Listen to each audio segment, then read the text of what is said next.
다 함께 사도신경으로 우리의 신앙을 고백하도록 하겠습니다.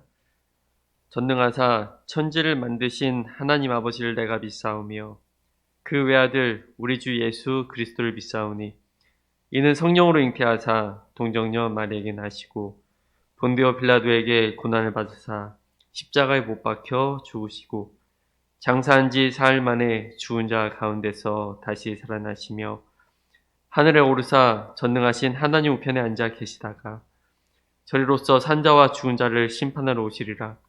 성령을 믿사오며 거룩한 공예와 성도가 서로 교통하는 것과 죄를 사하여 주시는 것과 몸이 다시 사는 것과 영원히 사는 것을 믿사옵나이다.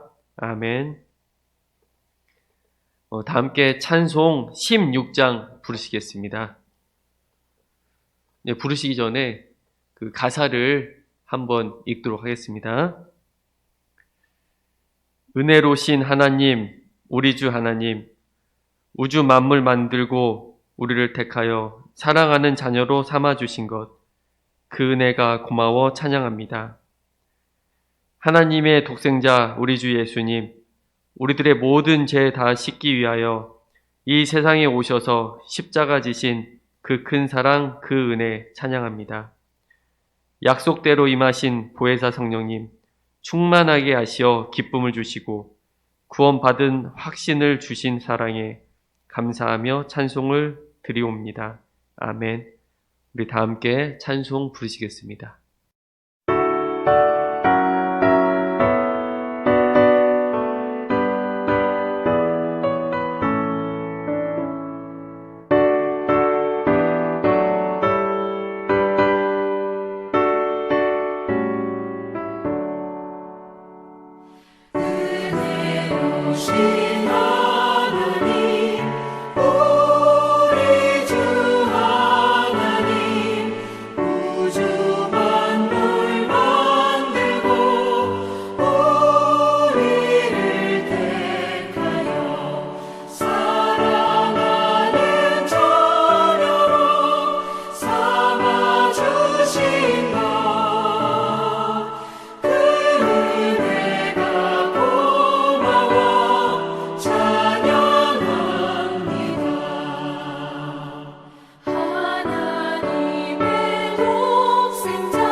오늘 우리에게 주신 하나님 말씀은 창세기 40장 20절에서 23절까지입니다. 네, 함께 읽도록 하겠습니다. 제3일은 바로의 생일이라 바로가 그의 모든 신하를 위하여 잔치를 베풀 때에 술 맡은 관원장과 떡 굽는 관원장에게 그의 신하들 중에 머리를 들게 하니라. 바로의 술 맡은 관원장은 전직을 회복하매 그가 잔을 바로의 손에 받들어 드렸고 떡 굽는 관원장은 매달리니 요셉이 그들에게 해석함과 같이 되었으나 술 맡은 관원장이 요셉을 기억하지 못하고 그를 잊었더라. 아멘. 네, 할렐루야. 오늘도 예배 자리에 나오신 성도님들에게 주님의 사랑이 넘쳐나시기를 기도드립니다. 오늘 말씀은 우리가 너무나 잘 아는 내용입니다. 바로 또 이어서 요셉의 이야기인데, 요셉은 어떠한 사람입니까? 아버지 야곱의 사랑을 독차지했습니다. 그래서 그 채색 옷을, 다른 형제들은 입지 못한 채색 옷을 입었습니다. 그게 또 시초가 되어서 형제들로부터 정말 시기를 받고 결국 타국의 종으로 팔려가게 되었습니다. 그런데 팔려간 곳이 바로 왕의 친위대장인 바로 보디발의 종으로 팔려갔는데, 또 거기에서 그의 아내로부터 모함을 받아서 이제 감옥에 갇히게 됩니다. 여러분, 우리 인생살이가 그런 것 같습니다. 우리의 인생 누구나 삶을 돌아보면 그 굴곡이 있는 것입니다. 지금 웃고 계시는 분들도 사실 그 전에 인생을 돌아보면 크고 작은 굴곡이 있었습니다.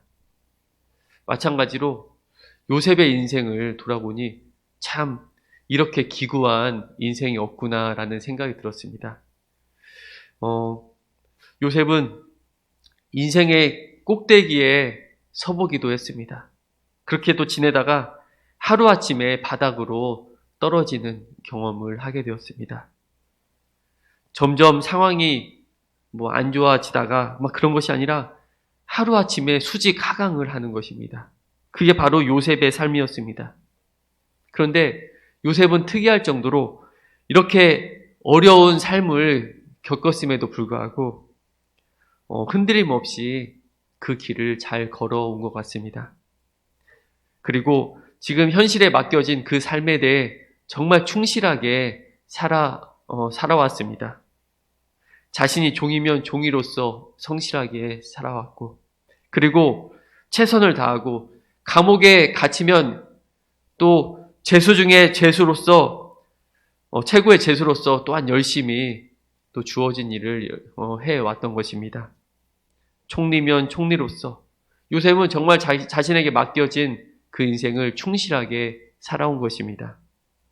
그런데 지금 요셉이 갇힌 그 감옥이 어떤 감옥이냐면 창세기 39장 20절에 보면 요셉의 주인이 그를 잡아 옥에 가두니 그 옥은 왕의 죄수를 가두는 곳이었다라고 합니다. 어떤 곳이요? 그 옥은 왕의 죄수를 가두는 그 옥이었습니다. 이 말은 그저 가벼운 죄를 지은 그런 사람들이 온 곳이 아니라 바로 그 왕에게 죄를 지은, 정말 이 말은 감옥에서 살아나오기 힘들 정도의 그 가능성이 많지 않다라는 것입니다. 지금 요셉은 어떻습니까? 사실 죄가 없는데도 불구하고 이렇게 감옥에 갇힌 상태인 것입니다. 보통 사람들 같았으면 얼마나 억울하겠습니까? 억울해서 가만히 있지 못했을 것입니다. 그냥 사는 게 아니었을 것입니다. 그러나 요셉은 그 감옥에 갇힌 상태에서도 그곳에서도 정말 최선을 다하며 살아왔습니다. 그래서 간수장에게 인정을 받고 간수장으로부터 신임을 얻게 된 것입니다. 그런데 저는 오늘 말씀을 묵상하면서 우리 하나님 정말 정확한 분이시구나. 오늘 본문을 통해 저는 정확하신 하나님을 다시 한번 볼 수가 있었습니다. 감옥에서 요셉에게 기회가 찾아왔습니다. 어쩌면 그 감옥에서 그 왕의 죄수를 가두는 감옥에서 찾아오기 정말 힘든 그러한 기회가 요셉에게 찾아온 것입니다. 그것은 바로 왕의 채찍근인 왕의 술 맡은 자와 그리고 그 떡 맡은 자가 애굽 왕에게 범죄를 저지른 것입니다. 그래서 그 바로 왕이 그 두 관원장에게 분노를 했다고 성경에 표현이 나와 있습니다. 노하여 동시에 한날에 친위대장인 보디발의 집에 있는 그 옥에 이제 갇히게 된 것입니다. 거기에서 요셉을 만나게 되었습니다. 여기에서 기회가 찾아온 것입니다. 이제 거기에서 그 감옥에서 두 관원장이 꿈을 꾸게 됩니다. 그런데 그 꿈을 요셉이 정확하게 해몽을 해준 것입니다. 술 맡은 관원장은 이제 앞으로 복직이 될 것이고, 그리고 떡 맡은 관원장은 죽게 될 거라고 그렇게 해석을 해줍니다. 이에 떡 맡은 관원장은 해몽대로 죽게 되었고, 술 맡은 관원장은 다시 복직이 되어서 왕 앞에 서게 된 것입니다.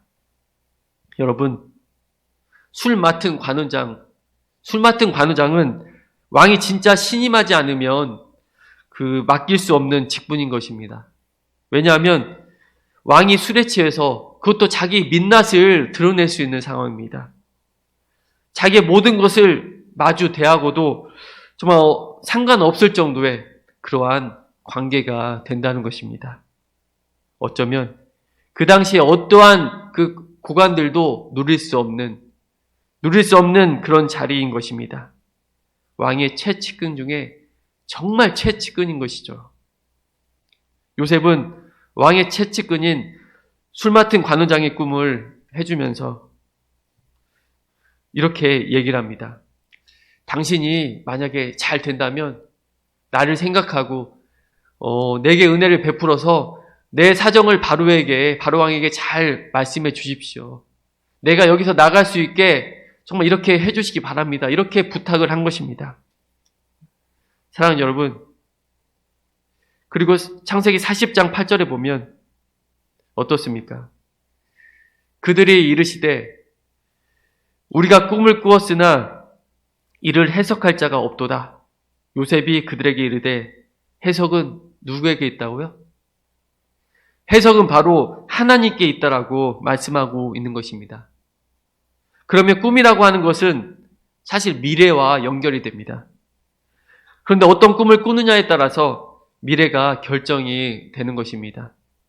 그런데 그 꿈을 주시는 분이 누구냐는 겁니다. 우리는 꿈을 우리가 꾼다고 생각을 하죠. 그래서 저녁에 내가 꿈을 꿨는데 그 꿈이 뭔지 생각이 안 나. 모르겠다 그러는 것입니다. 마찬가지로 두 관원장이 꿈을 꿨는데 지금 모르겠다. 이게 무슨 꿈인지 모르겠다 하니까 요셉이 나한테 얘기해봐라 하면서 그 꿈을 해석을 해주는데 이것은 그 꿈은 하나님께 있다라는 것입니다. 이 말은 그 꿈의 주체가 바로 하나님께 있다는 것입니다. 꿈은 적어도 요셉의 이야기에서는 그 꿈이 하나님께서 심어준다는 것입니다. 하나님께서 주신 꿈이기 때문에 그 꿈을 어떻게 꾸느냐, 그 꿈을 어떻게 꾸게 되었고 미래가 어떻게 결정이 된다. 지금 그 이야기를 해주는 것입니다. 그런데 그렇게 하고 하나님께서 말씀하신 그 꿈에 대해 이야기하지만 예를 들어서 술 맡은 그 관원장은 복직이 되고 떡 맡은 관원장은 죽게 될 거야. 이렇게 하나님께서 주신 해석인 것인데 딱 여기까지만 주신 해석만 하면 됩니다. 딱 여기까지만 해석만 하면 되는 것인데 요셉의 술 맡은 관원장에게 복직이 되면 나를 좀 기억해달라고 합니다. 이게 뭡니까? 바로 그 꿈을 주신 분이 하나님이시다라고 이야기를 해놓고 그 꿈을 해석을 하게 해주신 분도 하나님이신데 그 꿈을 해석해 줬으니 나를 기억해달라고 누구에게 얘기합니까? 사람에게 이야기합니다. 사람을 의지하는 것입니다. 여러분, 이 말이 무슨 말이냐면 바로 이렇게 얘기하는 것은 바로 요셉의 때인 것입니다. 요셉이 원하는 시간인 것입니다. 그러니까 술 맡은 관원장이 복직되자마자 어떻게 됐습니까? 그 일을 잊어버린 것입니다. 기억을 못하는 것입니다. 그것은 하나님이 주신 꿈이나 하나님이 주신 해석이 아니기 때문입니다. 하나님께서 이제 복직이 될 거야. 거기까지는 하나님께서 주셨지만 이제 사람한테 부탁하고 나를 기억해달라. 하나님께서는 그렇게 말씀하시지 않았다는 것입니다. 이것은 요셉이 원한 것이었습니다. 감옥 생활이 지긋지긋하고 또 억울하니까. 그런데 그 꿈을 주신, 그 해석하게 해주신 분들이나 그 관원들에게 꿈을 주신 분이 하나님이십니다. 그래서 그것을 이야기해 주면서도 요셉은 자기가 원하는 그 어떤 꿈, 자기가 이루고자 하는 부탁을 인간에게 하고 있는 것입니다. 하나님께서 마지막까지 그 요셉의 인간적인 그 생각까지도 때로 그 마음 가운데는 이기심까지도 버리게 하시게 된 것입니다. 관원장이 나가고 나서도 몇 년을요? 2년을 더 감옥에 있었습니다. 그래서 23절에 술 맡은 관원장이 요셉을 기억하지 못하고 그를 잊었더라 하는 것입니다. 사랑하는 여러분, 우리 인간들의 생각으로는요, 지금이 절호의 기회인데, 절호의 찬스인데 그것이 날아갔구나 생각할 수가 있습니다. 우리도 그렇죠. 늘 사람을 붙잡고 누구한테 부탁을 합니다. 도와달라고. 그래서 좋은 기회를 얻었다고 이렇게 생각할 수가 있습니다. 그런데 그게 잘 안 되면 기회를 날렸다라고 그렇게 생각을 하게 됩니다. 그럴 때 어떻습니까? 기가 막힌 이 기회를 놓치게 되면 정말 우리 인간은 절망할 수밖에 없는 것입니다. 포기할 수밖에 없는 거죠. 물론 이제 다음 장 41장부터 이어지는 내용은 그 스토리를 우리가 너무나 잘 알고 있기 때문에 역시 우리 하나님이다라고 외칠 수가 있습니다. 그러나 오늘까지 상황만 보자고요. 오늘까지 상황. 우리에게 찾아온 이 기회는요, 우리가 생각한 바로 지금입니다. 지금이 요셉의 때였다니까요. 요셉이 생각한 때였던 것입니다. 지금이 바로 해결하고 싶은, 바로 해결 보고 싶은 우리가 생각하는 때입니다. 그러나 우리가 생각하는 그 기회와 하나님이 생각하시는 그 기회는 다릅니다.